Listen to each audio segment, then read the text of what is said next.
નમસ્કાર ગુજરાત હવામાન સમાચારની અંદર ફરી એક વખત આપનું હાર્દિક સ્વાગત છે મિત્રો। આજે તારીખ થઈ છે 17 એપ્રિલ અને વાર થયો છે શુક્રવાર।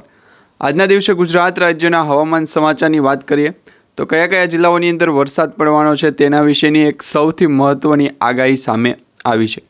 ગુજરાત રાજ્યની અંદર છેલ્લા 24 કલાકથી વાતાવરણની પરિસ્થિતિ જોઈએ તો હાલ પૂરતી ગરમીનું વાતાવરણ વધારે જોવા મળી રહ્યું છે। એવામાં હવે વરસાદ પડવાને લઈને સૌથી મોટી આગાહી સામે આવી છે, જેમાં સૌરાષ્ટ્ર, કચ્છ અને મધ્ય ગુજરાતના જિલ્લાઓની અંદર વરસાદ પડશે તેની આગાહી હવામાન વિભાગે કરી છે। સાથે જાણીતા હવામાન નિષ્ણાત અંબાલાલ પટેલ અને પરેશભાઈ ગોસ્વામીએ પણ આગાહી આપી છે। અત્યારે તમે જોઈ શકો છો તો દક્ષિણ ગુજરાત, સૌરાષ્ટ્ર અને મધ્ય ગુજરાત આ ભાગની અંદર વધારે વરસાદની આગાહી આજથી દર્શાવવામાં આવી રહી છે। એપ્રિલ મહિનાની અંદર માવઠાનો આ બીજો રાઉન્ડ છે એ જોવા મળી રહ્યો છે અને આ માવઠાના રાઉન્ડ વચ્ચે બંગાળની ખાડીની અંદર એક લો પ્રેશર સિસ્ટમ સર્જાણી, બીજી એક લો પ્રેશર સિસ્ટમ ઉત્તર ભારતની અંદર સર્જાણી છે। તો આમ બંને લો પ્રેશર સિસ્ટમના કારણે મધ્ય ભારતનું વાતાવરણ છે એ બદલાનું છે, એટલે કે અરબ સાગરમાંથી આવતા ભેજવાળા પવનોને કારણે અને આ બંને લો પ્રેશર સિસ્ટમોના કારણે ગુજરાત રાજ્ય ઉપર ફરી વખત વરસાદ પડશે તેની આગાહી દર્શાવવામાં આવી રહી છે। તમે જોઈ શકો છો તો મિત્રો અત્યારે મ્યાનમાર, થાઈલેન્ડ અને ફિલિપાઇન્સના દેશોમાં એક વાવાઝોડું સક્રિય થયું છે। આ વાવાઝોડાનું નામ અત્યારે શું આપવામાં આવ્યું છે આજના વિડીયોની અંદર જણાવી દઈશું અને આ વાવાઝોડું છે એ કેટલું તીવ્ર છે। આ વાવાઝોડાની જે રેન્જ છે એ લગભગ 250 કિલોમીટરની રેન્જ દર્શાવવામાં આવી રહી છે। અહીંયા તમે કેન્દ્રબિંદુ હોય તો ત્યાંથી 250 કિલોમીટરની ત્રિજ્યામાં આ વાવાઝોડું છે ગતિ કરી રહ્યું છે, એટલે કે આ વાવાઝોડાનો એરિયા 250 કિલોમીટરનો દર્શાવવામાં આવી રહ્યો છે।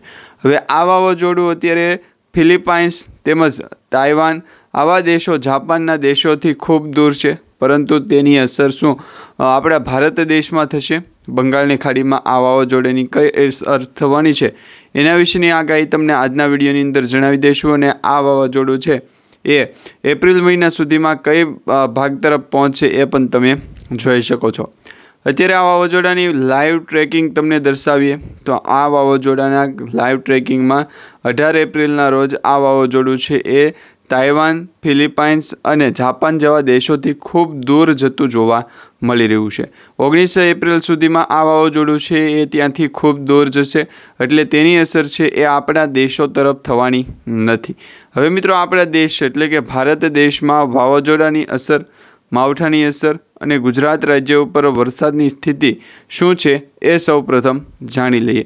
તો અત્યારે આ સેટેલાઇટ ઇમેજ તમે જોઈ શકો છો। સેટેલાઇટ ઇમેજમાં દર્શાવવામાં આવી રહ્યું છે બંગાળની ખાડીની અંદર નજીક આવેલા જેટલા પણ વિસ્તારો છે, જે પણ રાજ્યો છે તેની અંદર એક માવઠાની અસર છે જોવા મળી રહી છે। બીજી એક માવઠાની અસર ઉત્તર ભારતની અંદર જોવા મળી રહી છે કે ત્યાં લો પ્રેશર સિસ્ટમ છે, એટલે આ બંને લો પ્રેશર સિસ્ટમના કારણે જે વાતાવરણ બદલાનું એની પરિસ્થિતિ દક્ષિણ ભારત તરફથી શરૂ થશે અને દક્ષિણ ભારતવાળી જે સ્થિતિ છે મજબૂત થઈ અને સૌરાષ્ટ્ર પશ્ચિમ ઝોન તરફ આગળ વધશે। એટલે સૌરાષ્ટ્ર અને પશ્ચિમ ઝોન એટલે પશ્ચિમ ગુજરાત અને આપણું ગુજરાત રાજ્ય, તેમાં મધ્ય ગુજરાત, સૌરાષ્ટ્ર અને દક્ષિણ ગુજરાતના જિલ્લાઓની અંદર પણ વરસાદ પડશે તેની આગાહી દર્શાવવામાં આવી રહી છે।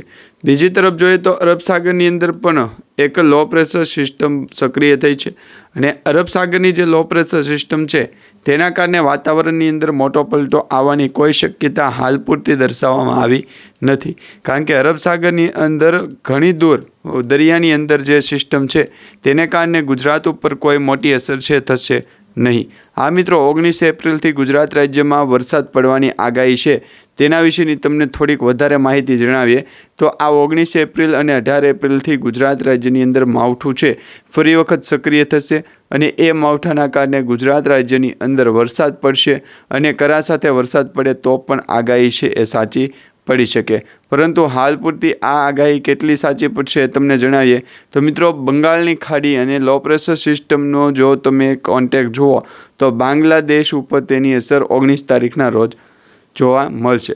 એટલે બાંગ્લાદેશમાં 19 તારીખના રોજ જે વરસાદી સિસ્ટમ જામશે તે મધ્ય ભારત તરફ આગળ આવવાની 50% શક્યતા દર્શાવવામાં આવી રહી છે, એટલે કે મધ્ય ભારતમાં જે લો પ્રેશરવાળી સિસ્ટમ આવી જાય એટલે ગુજરાત રાજ્યમાં વરસાદ પડે તો 19 એપ્રિલના રોજ ગુજરાત રાજ્યની અંદર વરસાદ પડશે તેની આગાહી દર્શાવવામાં આવી રહી છે। મેપમાં પણ તમે જોઈ શકો છો। મુખ્ય બાબત એ છે કે અત્યારે ગુજરાતનું વાતાવરણ લગભગ છે એ સૂકું છે, પરંતુ વરસાદ પડશે તેની 100% આગાહી છે એ આપણને દર્શાવવામાં આવી રહી છે। વિવિધ જિલ્લાઓની વાત કરીએ તો મિત્રો અત્યારે ગુજરાત રાજ્યના સૌરાષ્ટ્ર ઝોનની અંદર, જેમાં ખાસ દરિયાકાંઠાના સૌરાષ્ટ્ર ઝોન છે, ભાવનગરથી લઈ અલંગ, મહુવા, અમરેલી, ગીર સોમનાથ, જૂનાગઢ, પોરબંદર અને વેરાવળ સુધીના જે વિસ્તારો છે એ વિસ્તારોની અંદર વરસાદી આગાહી છે એ જોવા મળી રહી છે અને હવામાન પરિસ્થિતિ પણ તે જ વિસ્તારોની અંદર વધારે પડતી જોવા મળી રહી છે। ખાસ કરીને આ જે ભાગ જે છે એ સૌરાષ્ટ્ર ઝોનનો વાત કરવામાં આવે તો એ સૌરાષ્ટ્ર ઝોન 5 થી 6 એવા જિલ્લાઓ છે કે ત્યાં ઓરેન્જ એલર્ટ દર્શાવવામાં આવી રહ્યું છે। અહીંયા તમે જોઈ શકો છો ઓરેન્જ એલર્ટની જે સૌથી મોટી આગાહી છે તેમાં અમરેલી જિલ્લાની અંદર અને ખાસ રાજુલા તાલુકો તેમજ ખાંભા, જાફરાબાદ અને ઉના આ ભાગની અંદર વધારે પડતો ઓરેન્જ એલર્ટ છે, એટલે કે આ ભાગની અંદર વરસાદ 19 તારીખથી અને 20 તારીખે પડવાની આગાહી છે।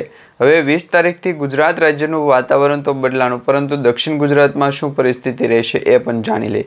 તો દક્ષિણ ગુજરાતમાં અહીંયા તમે જોઈ શકો છો 20 તારીખના રોજ દક્ષિણ ગુજરાત અને સૌરાષ્ટ્ર ઝોનને કન્ટેક્ટ કરતી જે દરિયાકાંઠો છે તમામ ભાગની અંદર વરસાદ પડવાની આગાહી છે એ આપવામાં આવી છે। વાદળોનો ઘેરાવો રહેશે। હા મિત્રો, 19 તારીખે વાદળોનો ઘેરાવો રહેવાનો છે, પરંતુ એ 20 તારીખ સુધી જ રહેવાનો છે। 20 તારીખ પછી શું વરસાદી આગાહી હવામાન સમાચાર જે આપણને મળી રહ્યા છે તે ભાગરૂપે કોઈક ભાગની અંદર છૂટો છવાયો હળવોથી મધ્યમ વરસાદ રહેવાની આગાહી 100% દર્શાવવામાં આવી રહી છે। અને મિત્રો, આ જે વરસાદ પડવાનો છે એ માત્ર ગુજરાત રાજ્ય ઉપર જ વરસાદ પડશે તેવું નથી। ઉત્તર ભારતની અંદર પણ એક વરસાદી ઝાપટું છે રહેવાનું છે અને બીજું વરસાદી ઝાપટું પૂર્વ ભારતની અંદર રહેવાનું છે। એટલે 100% વરસાદ છે એ એપ્રિલ મહિનાની અંદર ત્રીજા અથવા તો ચોથા અઠવાડિયા સુધીમાં પડશે। આ મિત્રો, એપ્રિલ મહિનાની અંદર 2 માવઠાની આગાહી આપણને અગાઉ જાણકારી સ્વરૂપે આપવામાં આવી હતી કે 2 માવઠા છે એપ્રિલ મહિનાની અંદર રહેવાના છે। એમાંથી પહેલું માવઠું તો એપ્રિલ મહિનાનું પૂરું થઈ ગયું છે। હવે બીજું માવઠું જે છે એની શરૂઆત થવાની અત્યારે સંકેતો દર્શાવવામાં આવી રહ્યા છે। આ તમે જોઈ શકો છો ગુજરાત નજીકના જે દરિયાકાંઠાના વિસ્તારો છે તેની અંદર વધારે પડતા વાતાવરણની અંદર છે એ સિગ્નલો દર્શાવવામાં આવી રહ્યા છે અને એ તમામ સિગ્નલો સેટેલાઇટ માધ્યમથી પણ તમે જોઈ શકો છો। આ સેટેલાઇટ માધ્યમના સિગ્નલો છે। સેટેલાઇટની અંદર પણ વરસાદ છે એ સૌરાષ્ટ્ર ઝોનની અંદર જૂનાગઢ છે, ગીર સોમનાથ છે, પોરબંદર છે, રાજકોટ છે, ગોંડલ, ભાણવડ તેમજ ભાટિયા છે અને પોરબંદર, દ્વારકાથી લઈ અને ઓખા, બંદર, કચ્છ લાગુના વિસ્તારોની અંદર વરસાદ છે એ જોવા મળશે। એટલે આ એક સૌથી મોટી આગાહી આપણને મળી ગઈ છે। બીજું એ કે મિત્રો, ગુજરાતના માથે ફરી વખત આકાશી આફત જોવા મળી રહી છે, જેમાં હવામાન વિભાગે જે જણાવ્યું છે એ પ્રમાણે આગામી 7 દિવસ મોટા ભાગે હવામાનની અંદર છે એ સૂકું વાતાવરણ રહેવાની આગાહી છે। જોકે 19 અને 20 આ 2 તારીખ એટલે કે 19 અને 20 એપ્રિલે અમુક વિસ્તારોની અંદર હળવોથી મધ્યમ વરસાદ છે એની સંભાવના છે। જોકે 19 એપ્રિલે ભાવનગર છે, અરવલ્લી છે, મહીસાગર અને દાહોદ છે જિલ્લાઓની અંદર વરસાદ પડી શકે। 20 એપ્રિલના રોજ તો અમરેલી, ભાવનગર, વાપી તેમજ તાપી, ડાંગ જિલ્લાની અંદર મધ્યમ વરસાદ છે એ પડવાની આગાહી દર્શાવવામાં આવી રહી છે। એટલે આ વરસાદની સ્થિતિ જો ગુજરાત રાજ્ય ઉપર વાતાવરણના ભાગરૂપે જોવા મળે તો 2 થી 3 દિવસની અંદર ગુજરાતનું હવામાન છે બદલાશે અને ગુજરાતના વાતાવરણની અંદર ચોક્કસપણે વરસાદી સિસ્ટમ છે આપણે જોઈ શકીએ છીએ। બીજું એ જોઈએ કે અંબાલાલ પટેલે શું આગાહી આપી છે। અંબાલાલ પટેલે પણ કહ્યું છે કે ગુજરાતનું હવામાન છે એ 19 તારીખથી 20 તારીખના વચ્ચે છે એ લગભગ સૂકું રહે, પરંતુ 2 થી 5 એવા જિલ્લાઓના નામ આપવામાં આવ્યા છે। એની લિસ્ટની યાદી પણ આપવામાં આવી છે કે જેમાં વરસાદ પડી શકે છે। હવે આ 2 જિલ્લાઓની નામ આપવામાં આવ્યા એ સૌરાષ્ટ્રના છે, પરંતુ 3 જિલ્લાઓ જે છે એ મધ્ય ગુજરાતના પણ આપવામાં આવ્યા છે। ઉત્તરથી મધ્ય ગુજરાતની વચ્ચે છે એ વરસાદની સ્થિતિ રહેલી છે। આ સાથે આગાહીકારે તેમના મત પ્રમાણે મધ્ય ગુજરાતમાં સારો વરસાદ થવાની શક્યતા રહેશે તેવું કહ્યું। નવસારી, વલસાડ અને સારા વરસાદ છે એ નવસારી, વલસાડના જિલ્લાઓની અંદર જોવા મળશે તે પણ કહ્યું। બીજું એ કે મિત્રો, ઉત્તર ગુજરાતમાં હળવો મધ્યમ વરસાદ થઈ શકે છે, તો બીજી તરફ ગુજરાત રાજ્યમાં 8 જૂનથી લઈ 15 જૂન વચ્ચે ચોમાસાનો વરસાદ છે એ થશે. અમદાવાદથી લઈ અને મધ્ય ગુજરાતના જિલ્લાઓની અંદર દાહોદ, છોટાઉદેપુર, અરવલ્લી, મહીસાગર આ ઉત્તર ગુજરાતના 2-5 જિલ્લાઓ છે. આ તમામ જિલ્લાઓની અંદર સપ્ટેમ્બર અને ઓક્ટોબર મહિનામાં પાછોતરા વરસાદથી પણ શક્યતા રહેલી છે. છતાં કૃષિ પાકને લાભ મળશે. ઓછા પ્રમાણમાં વરસાદ હશે તો પણ કૃષિ સારી થશે, એટલે કે ખેતી સારી થશે. ઉલ્લેખનીય છે કે હવામાન વિભાગે ચોમાસાને લઈને પૂર્વાનુમાન જાહેર કરી દીધું, પરંતુ ચોમાસાના વરસાદ નબળો રહેવાના એંધાણ સેવાઈ રહ્યા છે. સામાન્ય રીતે ઓછો વરસાદ થવાની સંભાવના છે, પરંતુ ગુજરાત સહિત દેશના મોટાભાગના રાજ્યોની અંદર ઓછો વરસાદ રહેવાના પણ નોંધાયેલી આગાહી છે એ દર્શાવવામાં આવી છે. કારણ કે ઓછો વરસાદ ગુજરાત રાજ્યની અંદર પહેલેથી જ છે એ આ વર્ષે જોવા મળી રહ્યો છે.